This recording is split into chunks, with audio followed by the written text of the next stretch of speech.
এই মেঘলা ওয়েদার আর আমাদের হাতে গরম গরম সিঙ্গারা, তো সেই স্বাদ লেগেছে। গুড মর্নিং সবাইকে। বলেছিলাম না সকালবেলা ঘুম থেকে উঠেই আমি রান্নার চিন্তা ভাবনা নিয়ে রান্না বান্না সেরে সেরে অফিস পৌঁছে গেছি অলরেডি। আজকে চাটা খাওয়া হয়নি ঘরে, ঘুম থেকে উঠতে লেট হয়ে গেছিলো, তো আজকে ব্রেকফাস্টটা আমি অফিসেই করে নিয়েছিলাম, গরম গরম চা আর সাথে ছিল বিস্কিট। তারপরে দুপুরের টাইমে আজকে খেয়েছিলাম আমি আলু সেদ্ধ ভাত আর ডিম ছিল না বলে বাজার থেকে কিনে তারপরে কিন্তু রুমে গেলাম। তোমাদেরকে একটা ট্রিক আমি শিখিয়ে দিচ্ছি। এই দেখো, আমি এখানে কিন্তু ননস্টিকের যে ফ্রাই প্যান সেগুলোই নিয়ে নিয়েছিলাম। এখানে পেঁয়াজ শুকনো লঙ্কা ভেজে নিচ্ছি একদিকে, আর একদিকে টাইম কমানোর জন্য আমি কিন্তু ঠিক ডিমটাও ভেজে নিচ্ছি এইভাবে। মাই লাঞ্চ ইজ ডান, চলো আবার অফিসে যাওয়া যাক। আকাশউদ্দিন, তুমি এগুলো মোছামুছি করছো কেন ভাই? এখানে কি আমাদের গ্রুপ ডি নেই? তুমি এগুলো মোছামুছি করছো?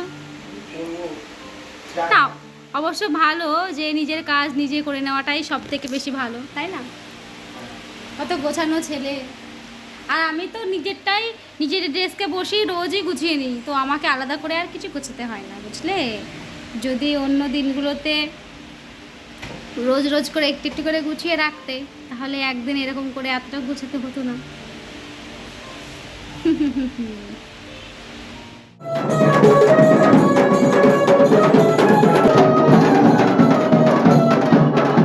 এখানে এত পুজো হয়, সব সময় দেখি রাস্তার মাঝখানে এখানে নাচতে নাচতে সবাই ঠাকুর ডোবাতে যায়।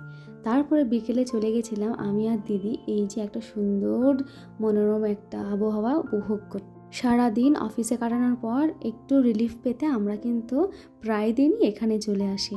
সিঙ্গারাগুলো কেমন খেতে গো? দারুণ, একদম টেস্টি টেস্টি, সুন্দর। ভালো লেগেছে? সুন্দর, ভালো লেগেছে, অসাধারণ।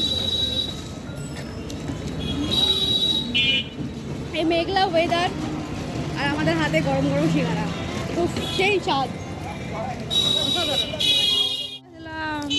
ঝাল লেগেছে। চলো এই জাস্ট জেলি খাও। ঝাল লেগেছে, ঝাল লেগেছে, ঝালে মরে যাই। আর কথাটা বাকিটা তুমি বলো। আমি ঝালে মরে যাই, চকলেটে হবে না, সন্দেশে হবে না, আমাদের শুধু এই ঝাল আমাদেরকে শুধু এই জাস্ট জেলিতেই মেটাতে পারবে, তাই আমরা জাস্ট জেলি খাচ্ছি। কার কার একটা ফেভারিট চকলেট অবশ্যই বলবে। কই অনেক গান গাওয়া হইলো, এবার চলো আজকে দিনটা শেষ করা যাক। তোমাদের ভিডিওটা কেমন লাগলো অবশ্যই জানিও। আজকে এখানে শেষ করলাম, বাই।